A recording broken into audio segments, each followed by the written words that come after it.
Everyone, and welcome to my review of the Australian Grand Prix. Another great race for 2022, and a top three of Charles Leclerc, Sergio Perez, and George Russell. So, three different constructors finishing in top three, and I think that can only be a good thing for Formula One. But yeah, another great win, a second win of the season for Charles Leclerc. But overall, a great Grand Prix, and I thoroughly enjoyed it. Plenty of talking points from not just qualifying but also the weekend as a whole. And we have to start with Charles Leclerc and Ferrari. Well, I mean, fantastic. We could argue the perfect weekend for Charles Leclerc. Putting the car on pole. I think coming into the weekend, I think people would have expected Red Bull to be be the leading team, to be stronger than Ferrari. But actually, Charles, you could argue, defied the odds. Ferrari was always going to be up there, but in terms of the expectations, I think more people were expecting more Red Bull to come away with a win, but that didn't prove to be the case. So it was Charles Leclerc who took the checkered flag on race day. And as I mentioned, great lap from the Monegasque driver in qualifying to put the car on pole. And then really in the race, he looked in control. Even when the safety cars did come out when they did. Charles was able to then really have the race under control, and there wasn't really a major threat. Even Max wasn't threatening. Um, the close the gap between himself and Charles. So Charles really, once he was out in front, never looked like he was going to concede that lead. And there was a nice, well controlled race from Charles, and a second win of the season. Three races gone, and already he has a commanding lead in a drivers' championship. There's still so many races to go this season, but so far, you have to say that the it's looking good for Charles, also looking good for Ferrari as well, and it's been a very good start to the season for Charles.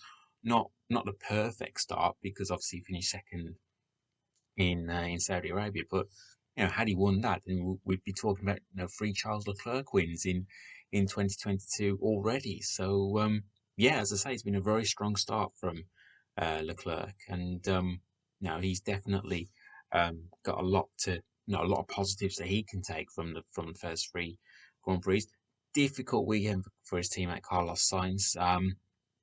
Was looking good for him for Carlos to at least be in contention for pole, but then he had those issues in Q3, which meant that he started low down in P9, and then got off to a very poor start on race day, and then we saw him having that spin on the opening lap. So yeah, pretty difficult weekend for Carlos. But again, we had those issues in Q3. I think he would have been right up there again. So look, you're gonna have weekends where you're off colour, but I've got no doubts that Carlos will bounce back. And going to a home track in Imola, what better place to bounce back at? So difficult weekend for Carlos Sainz. Whilst it was a disappointment for one half of the Ferrari garage, another joy for the second half of the other part of the Ferrari garage. Anyway, and the same could be said for Red Bull. So we saw Max Verstappen, although he wasn't threatening to be in contention for the race win on race day. He more or less was a showing for second, to be honest. But then obviously we saw him apparently have technical issues, which meant that he had to retire from the race, and that's two DNFs now for Red Bull. So and for Max Verstappen. So that will be no doubt that will be concerning. Because when you look at reliability is going to be absolutely key. If Red Bull are serious about and Max are serious about retaining their driver's crown. So the reliability has to improve. Now you look at Ferrari at the moment. at the moment. They've had no real reliability issues. Same with Mercedes as well. So Red Bull. I mean, does that coincide with the fact that that they've no longer Honda are no longer providing them engines? Maybe, but time will tell. So we'll be interested to see what happens at Imola. Again, another there were plenty of high speed sections in Imola, so yeah, interested to see how Red Bull and Max Verstappen fare at Imola. But yeah, more ground lost in the drivers' championship to Ferrari. So that will hurt Max. So yeah, and throughout the weekend, I think he wasn't quite as comfortable with the Red Bulls as say Sergio. So yeah, not the most straightforward of weekends for Max. And yeah, as I say, two DNFs for the Dutchman, the reigning world champion. And although he did win in Saudi Arabia, not the ideal start to the season, but it's not about how you start the season, it's where you end up at the end, and that's what counts. And there are plenty, Max will definitely get plenty of opportunities to win races this year. So whilst Max, it was another DNF for him. Second place finish for Sergio Perez, and whilst Checo got off to actually on race day he actually got off to a decent start, but then he had to then avoid contact with his teammate, which then enabled Lewis Hamilton to go by, and he had a couple of decent battles with those Mercedes drivers, Checo. But once he got by, again he looked quite comfortable. It didn't look like he was gonna threaten Charles, but then there was no threat from behind either. Not a serious threat from behind anyway. But yeah, really good race from Checo actually. Good solid weekend for him. Putting the car on in third in qualifying, and yeah, finishing second in the race. And I did predict that Checo would win, but obviously that didn't happen. But he finished second, so I wasn't too far off. And I'll come on to my other prediction that I did make earlier in my preview.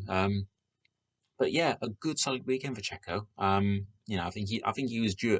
I think he was due a bit of good luck, especially after what happened in Bahrain, also what happened in Saudi Arabia as well. So I think Checo was due some good luck, and yeah, a good second place finish for Checo. And yeah, I'm sure Red Bull will be pleased with that. But obviously they would like to have won, but Checo finishing second, that's still some positives that the team can take going into Imola.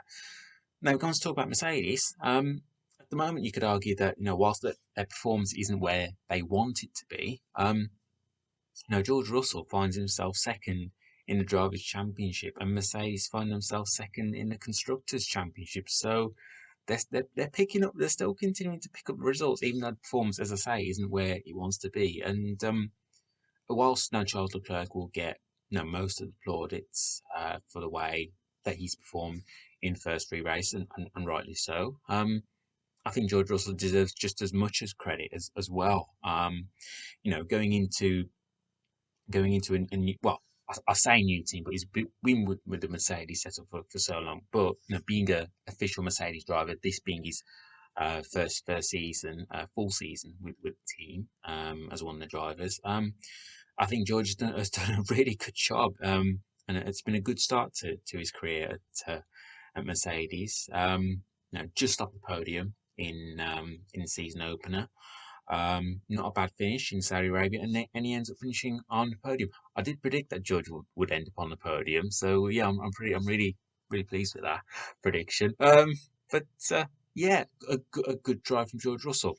Okay, he benefited from the fact that Max now had to retire from the race, but when those things do happen, you've got to be in a position to bounce, and George and Lewis were able to do that, and yeah, a good Mercedes race pace actually in Australia was pretty good actually. Wasn't too bad. Weren't too far away from Checo. Although they weren't. I didn't feel that they had the pace to um, give Checo a serious challenge, but the pace was there. I think they only ended up 3.5 seconds behind Sergio. Yeah, a really good all round weekend for George. Also a better weekend for the team as well. I think if you'd given them a third and a fourth at the start of the week, and I'm sure they would have snatched your hand off. So yeah, not a bad weekend at all for Mercedes. But yeah, they'll be looking to obviously, they'll be looking to improve as the season goes on. But the signs are encouraging for Mercedes, as I keep saying, as I've just mentioned, the fact that obviously they're not where they want to be performance wise, but the fact that they are still picking up strong results suggests that there is they're doing well, and they're still picking up fairly big points as well. Second in the drivers' championship with George, second in the constructors as well. So it's not all doom and gloom entirely for Mercedes, and there's still a very long way to go. So there's still plenty of time for them to catch up as the season goes on. Speaking of Mercedes engine-based teams, McLaren, good to see them back. In amongst the points, Lando Norris is finishing fifth, and home favourite Daniel Ricciardo finishing in sixth. So Daniel's first points of 2022, and a good weekend for McLaren. And the first race obviously was a horrible weekend for McLaren. Second weekend in Saudi Arabia, bit better with Lando Norris finishing in the points. This weekend was a lot better. Definitely, they're making strides in the right direction for sure. Can they build that in? Can they build on that when it comes to Imola? Be interesting to see. I know that I'm sure they'll be wanting to bring some upgrades to that car soon. But a good strong weekend for McLaren. Solid performance from both drivers in qualifying. I think Daniel had little bit of regrets in Q3. His final run wasn't quite as clean compared to his other runs, but have a good qualifying session and really a good race as well from both drivers as well. I know Lando's having issues in the closing stage of the race, and the team asked Daniel to stay behind Lando. But yeah, really good points from McLaren. The performance is encouraging from both drivers, and that's definitely something to build on going into Imola and for the rest of the season as well. So yeah, really good haul of points for McLaren, and good to see them in amongst the points. More points for Esteban Ocon and Alpine. So another decent weekend for Ocon, and one of those drives, again, not a spectacular job from the Frenchman, but a solid drive from him. So, and more points, as I say, for Alpine. When you look back at the weekend, it really was a case. It could have been a case of what could have been, because Fernando in up until he had that shunt in Q3, he was on for a fantastic lap. To be at the real sharp end of the grid, and it would have been interesting to see had Fernando put that lap in, and to see where he would have been in amongst the race. That would have been really intriguing to see how Fernando would have performed, and a case of what might have been. But even so, even though it wasn't quite as strong as Fernando, the weekend didn't turn out to be the weekend that Fernando would have liked. A lot of positives that Alpine can take. They are definitely in amongst that midfield battle for sure. And I, based on what I've seen so far, I genuinely think that there will be weekends where Alpine, will be the team that will be the top midfield team anyway. And there might be the odd occasion where actually they can mix it, with the Mercedes, and who knows, Red Bull and Ferrari as well. So the potential's there for Alpine. I've seen enough in these first three races to think that Alpine, can have a decent 2022, and obviously when you've got someone like Fernando Alonso on board, you've always got a chance. So yeah, as I mentioned, not in the end, not the weekend that Fernando would have liked, but more decent points for Alpine and Esteban Ocon. Another good haul of points with Valtteri Bottas and Alfa Romeo as well.